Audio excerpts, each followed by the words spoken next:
میری امی بانجھ عورتوں کا علاج کرتی تھیں، لیکن جس کمرے میں وہ عورتیں لے کر جاتی اس کمرے میں امی اور ان کی خادمہ کے علاوہ کوئی نہیں جا سکتا تھا۔ لیکن جب میری شادی ہوئی تو میری کوئی اولاد نہ تھی۔ امی کو کہا میرا علاج کریں، امی نے سختی سے منع کر دیا۔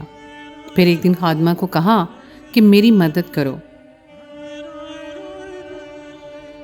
پھر ایک دن امی کی خادمہ کو کہا کہ میری مدد کرو۔ امی کی خادمہ نقاب کر کے گئی تو امی نے پوچھا نقاب کیوں کیا ہے؟ کہنے لگی چہرہ خراب ہے۔ اگلے دن خادمہ کی جگہ میں امی کے ساتھ خادمہ بن کر چلی گئی۔ جو منظر میں نے دیکھا میری تو جان نکل گئی۔ توبہ توبہ!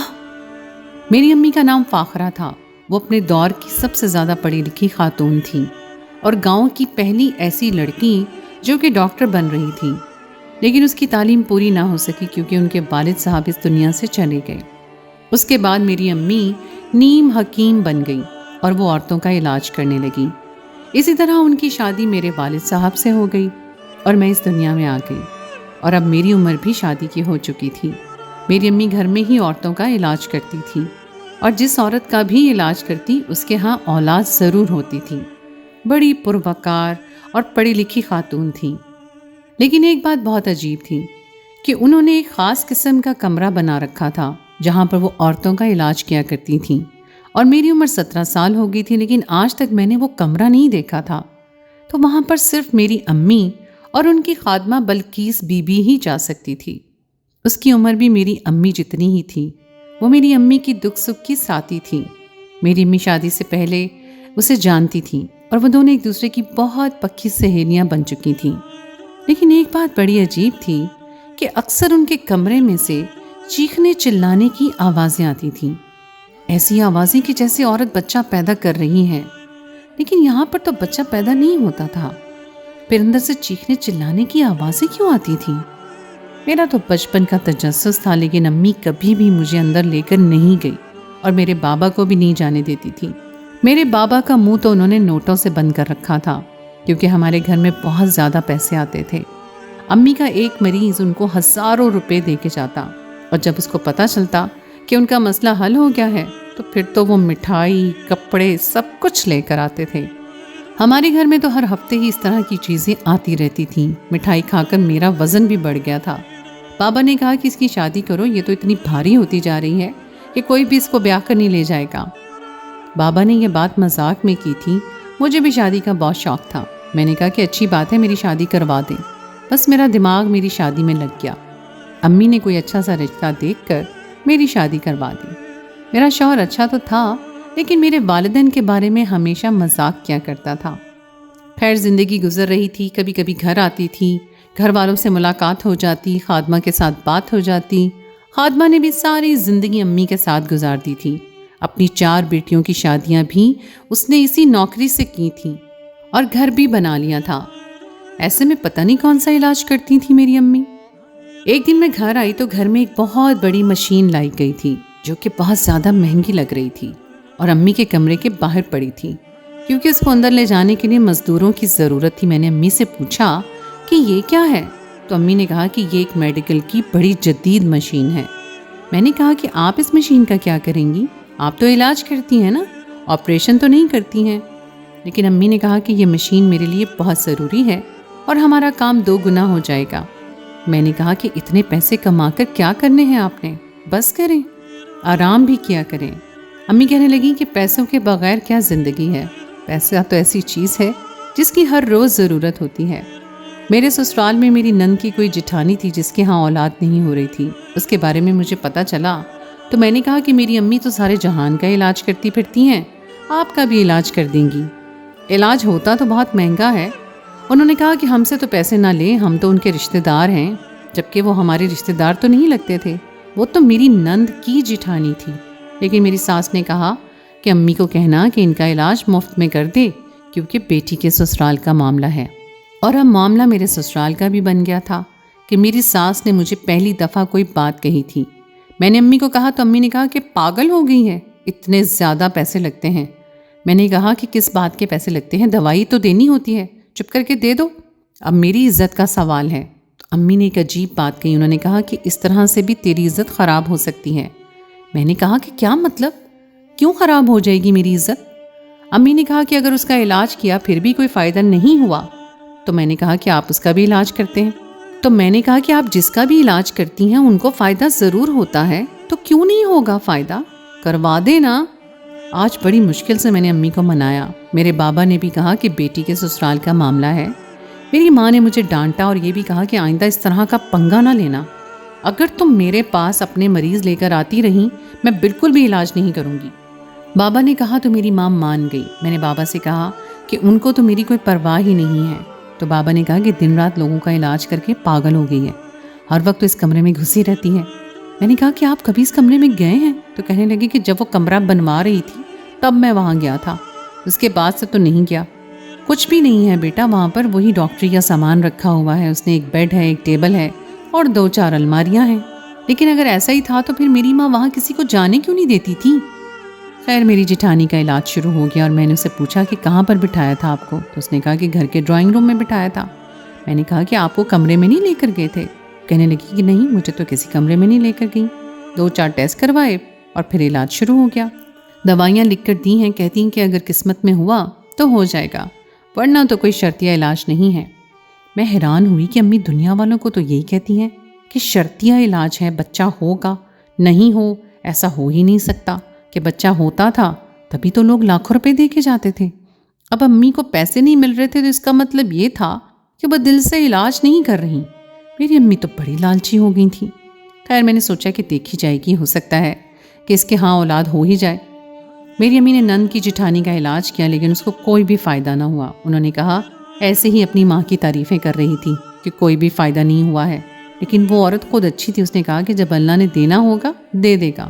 آج کل تو یہی حالات ہیں، 1 مہینہ بھی اولاد نہ ہو تو لوگ باتیں شروع کر دیتے ہیں. میں بھی پریشان ہونے لگی کیونکہ میری شادی کو بھی 7 مہینے ہو چکے تھے اور انہوں نے کہا کہ تمہاری تو اپنی امی ہیں، تم ان سے بھی تو علاج کروا سکتی ہو اور مشورہ بھی لے سکتی ہو. اس نے مجھے کہا کہ دیر نہ کرنا، کہیں تمہارا میرے والا حال نہ ہو جائے، کیونکہ پھر یہ لوگ کسی کو بھی معاف نہیں کرتے. میں تو اسی خاندان کی تھی پھر بھی میرے پیچھے اتنی ساری باتیں کرتے تھے. تبھی تو پرائے خاندان سے لائے ہیں تمہیں، تمہارے ساتھ تو پتہ نہیں کیا کریں گے. میں تو بہت زیادہ پریشان ہو گئی کیونکہ ابھی تو قدرتی دیر ہو رہی تھی. ایک دن میری ساس بھی بات کری تھی، اس نے کہا آج کل تو ہر دوسرے بندے کا یہی مسئلہ ہے، ابھی تک تو اس گھر میں خوشخبریاں آ جانی چاہیے تھیں لیکن آئی ہی نہیں ہے. اللہ خیر کرے، لبنہ نے تو 4 سال علاج کروایا پھر بھی کچھ نہیں ہوا.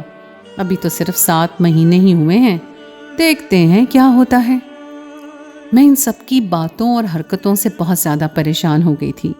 میں اپنے شوہر کو بتائے بنا، اپنی امی کو بتائے بنا میں ڈاکٹر کے پاس چلی گئی اور چیک اپ کروایا. ڈاکٹر نے میرے 2-4 ٹیسٹ کیے اور کہا 2 دن میں آپ کو رزلٹ ملے گا. میں نے کہا کہ رزلٹ لینے نہیں آ سکتی، آپ پلیز مجھے فون پر ہی بتا دیجیے گا. انہوں نے کہا ٹھیک ہے، میرا نمبر لے لیا. انہوں نے کہا کہ ٹھیک ہے، میرا نمبر لے لیا. ڈاکٹر بہت اچھی تھی، سمجھ گئی کہ میں بار بار چوری چوری گھر سے نہیں نکل سکتی تھی. یہ 2 دن میں نے کیسے گزارے میں جانتی ہوں. 2 دن کے بعد ڈاکٹر کی کال آئی، اس نے رزلٹ بتایا. اس نے کہا کہ بیٹا آپ کے ساتھ بھی مسئلہ ہے اور اس مسئلے کے مطابق آپ کبھی ماں نہیں بن سکتی ہیں. میں نے آپ کو یہی ریکمینڈ کرنا تھا کہ آپ کوئی چھوٹا موٹا علاج کروا کے گولیاں وغیرہ کھا کے اپنی باڈی اور اپنی زندگی کو خراب نہ کریں، بلکہ آپ IVF یعنی ٹیسٹ ٹیوب بیبی کا علاج کروا لیں. علاج ہو جائے تو پھر اس کا رزلٹ نکلتا ہے. IVF یعنی کہ ٹیسٹ ٹیوب بیبی کا علاج اتنا آسان نہیں تھا، اس میں بہت سارے پیسے لگتے تھے. لیکن ڈاکٹر کا کہنا تھا کہ ابھی شروع کے دن ہیں، آپ جوان ہیں تو آپ کا شوہر مان جائے گا، ورنہ بعد میں شوہروں کو یہی سوچ ہوتی ہے کہ جو لاکھوں روپے دے کے علاج کروانا ہے اور پھر نتائج کی گارنٹی بھی نہیں ہے، صرف 40% ہے، تو وہ لاکھوں روپے لگا کر دوسری شادی کر لیتے ہیں اور ہر سال بچہ پیدا کرتے ہیں. میں بہت زیادہ پریشان ہو گئی، ساری رات روتے ہوئے گزاری. شوہر نے پوچھا تو جھوٹ بول دیا کہ کچھ نہیں ہوا. میں بہت دکھ میں تھی کیونکہ میں نے کبھی سوچا بھی نہیں تھا کہ میرے ساتھ ایسا ہو جائے گا. پھر ایک دن میرے محلے کی لڑکی میرے پاس آئی، اس نے کہا کہ تمہاری امی سے علاج کروایا تھا، آج خیر سے میرے پاس 2 جڑواں بیٹے ہیں اور میں بہت خوش ہوں. مبارکباد دی میں نے اس کو. وہ میری امی کی تعریف کرتی رہی اور کہتی رہی کہ اللہ نے ان کے ہاتھ میں شفا دی ہے، جس کا بھی علاج کرتی ہیں اس کو شفا مل جاتی ہے. مجھے اس عورت کی باتوں سے بہت تسلی ہوئی. اس نے کہا کہ 10 سال تک میرے ہاں اولاد نہیں ہوئی تھی، تمہاری امی سے علاج کروایا تو اولاد ہو گئی. تمہاری امی ہیں تو تمہیں تو سب کچھ پتا ہوگا۔ جب اس نے یہ بات کی تو میں حیران ہوئی، یہ سب کچھ پتا ہونے سے کیا مطلب ہے؟ اس نے کہا کہ یہی کہ طریقہ علاج کیا ہے۔ میں نے کہا آپ کو پتا ہے؟ کیونکہ مجھے نہیں پتا تھا۔ اس نے کہا چھوڑ دو اس موضوع کو، امی سب کا 1 مہینے تک علاج کیا کرتی تھی۔ میں نے سوچ لیا تھا کہ میں اپنے شوہر کو یہ سب نہیں بتاؤں گی، اور نہ ہی اپنی ساس کو۔ پہلے ہی یہ لوگ مجھے کچھ زیادہ پسند نہیں کرتے تھے۔ اپنی امی کو ہی سب کچھ بتاؤں گی، ان سے علاج کرواؤں گی، اس کے بعد مجھے کسی کو بتانے کی ضرورت نہیں پڑے گی۔ میں امی کی طرف چلی گئی۔ امی صبح صبح ہی بہت زیادہ مصروف تھیں، اسی کمرے میں بیٹھی تھیں، باہر ہی نہیں آ رہی تھی، مجھے اندر جانے کی اجازت نہیں تھی۔ بابا گھر پر نہیں تھے، 4 گھنٹے انہوں نے مجھے انتظار کروایا۔ میں بہت غصہ ہو گئی۔ اس کے بعد میں نے ان کو کہا کہ ایک مسئلہ ہے۔ کیا مسئلہ ہے؟ پیسے چاہیے؟ تو میں نے کہا کہ انہیں پیسوں کی بات نہیں ہے، اور پھر اس کے بعد ان کو بتایا کہ مجھے ڈاکٹر نے کیا کہا ہے۔ رپورٹ بھی دکھائی ان کو جو ڈاکٹر نے مجھے فون پر بھیجی تھی۔ انہوں نے کہا کہ رپورٹ تو یہی کہہ رہی ہے، تو اب کیا کیا جائے؟ یہ تو بڑا مسئلہ ہے۔ میں نے کہا کہ کیا مسئلہ ہے؟ آپ کے لیے تو کوئی مسئلہ نہیں ہے، آپ میرا علاج کر دیں۔ میری امی نے کہا کہ اس طرح کی بات کی تو مجھ سے برا کوئی نہیں ہوگا، میں تیرا علاج نہیں کروں گی، بالکل بھی نہیں۔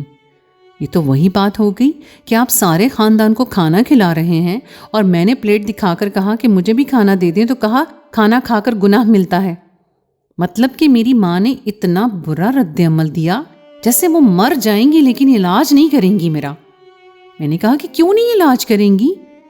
بابا وہاں پر آ گئے۔ میں رو رہی تھی، بابا نے بھی دیکھ لیا کہ ایک دن بیٹی گھر آئی اور اوپر سے رو رہی ہے، تو پریشان ہو گئے۔ بابا ہمیشہ سے مجھے بہت پیار کرتے تھے۔ انہوں نے کہا کہ کیوں رو رہی ہو؟ تو امی نے کہا کہ فضول کی فرمائش کر رہی تھی، میں نے اس کو ڈانٹ دیا ہے۔ امی نے یہ بات بابا کو نہیں بتائی کہ میں کبھی ماں نہیں بن سکتی۔ میں نے علاج کے لیے کہا ہے کہ میرا علاج نہیں کر رہی ہیں، ایک تو ان کی غلط بیانی اور اوپر سے جھوٹ بھی بولا۔ بابا نے کہا کہ کیوں پریشان ہوتی ہو، جو بھی چاہیے میں اپنی بیٹی کو لے دوں گا، میں تمہارے لیے چائے بناتا ہوں۔ بابا وہاں سے چلے گئے تو امی نے کہا جو بھی ہو رہا ہے اللہ پہ چھوڑ دو، خبردار جو یہاں پر علاج کی بات کی، میں تمہارا علاج کبھی بھی نہیں کروں گی، یہ بات اپنے دماغ میں رکھنا۔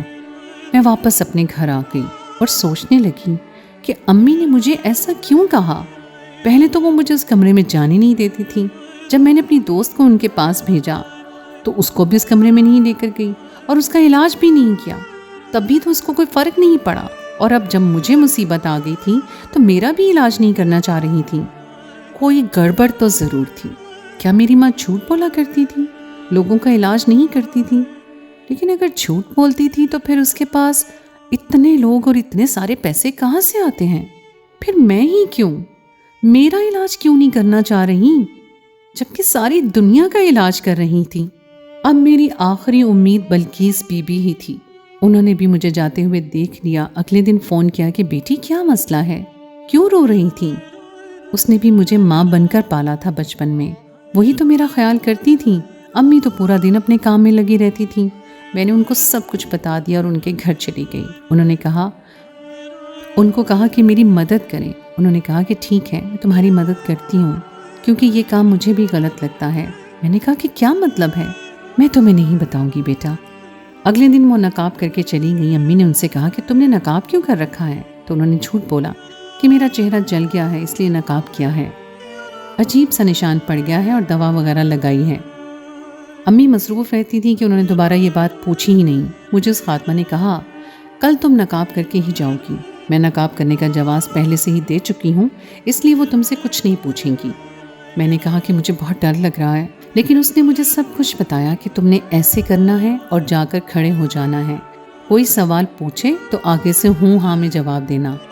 کل کوئی ایسا کام بھی نہیں ہے، ایک ہی مریض ہے، اس کی اپوائنٹمنٹ ہے، تمہیں خود ہی سب کچھ پتہ چل جائے گا۔ بیٹی تمہارے سارے سوالوں کے جواب تمہیں مل جائیں گے، اور اپنی ماں کو جب سچ پتہ چل جائے تو کہنا کہ میں ہمیشہ کے لیے کام چھوڑ کر جا رہی ہوں، اب میں یہ کام نہیں کر سکتی۔ اس کام میں پیسے تھے لیکن میں بڑی پریشان تھی۔ میں اگلے دن نقاب کر کے چلی گئی اور امی نے واقعی کوئی سوال نہیں کیا۔ کمرے کو اندر سے دیکھا تو پورے آپریشن تھیٹر کا ماحول تھا، بڑی بڑی مشینیں پڑی ہوئی تھیں، جبکہ بابا نے تو کہا تھا ایک میز اور کچھ الماریاں ہی ہیں۔ وہاں پر ایک عورت آئی، اس نے کہا کہ مجھے اس کے ساتھ کام کرنا ہے، تم ذرا اس کی ہسٹری لکھ لو۔ جب میں نے اس کی ہسٹری کی فائل پڑھی تو اس میں بھی یہی لکھا تھا کہ وہ عورت کبھی ماں نہیں بن سکتی ہے،